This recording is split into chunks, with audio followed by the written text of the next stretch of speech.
ఆ, బొజ్జల గోపాలకృష్ణారెడ్డి గారి అబ్బాయి బొజ్జల సుధీర్ రెడ్డి ఇప్పుడు తన వెర్షన్ ఏంటో చెప్తాడా లేదా?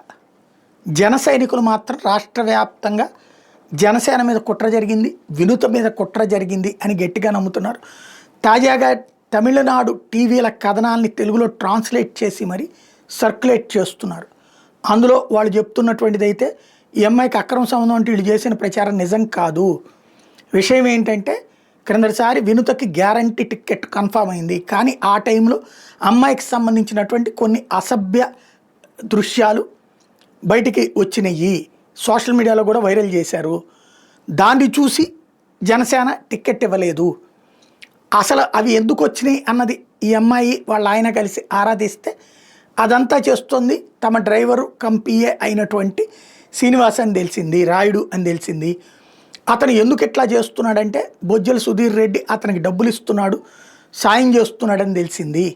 దాంతో అతన్ని పట్టుకుని కొట్టారు. ఆ కొట్టిన సందర్భంలో అతను చనిపోయాడు. మర్డర్ అతనే చేశాడు, వీళ్ళిద్దరే చేశారు భార్యాభర్తలు. కానీ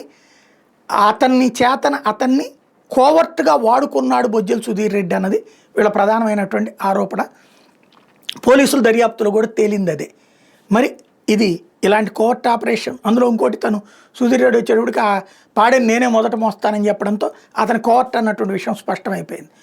ఇప్పుడు మరి బొజ్జల సుధీర్ రెడ్డి వివరణిస్తాడా?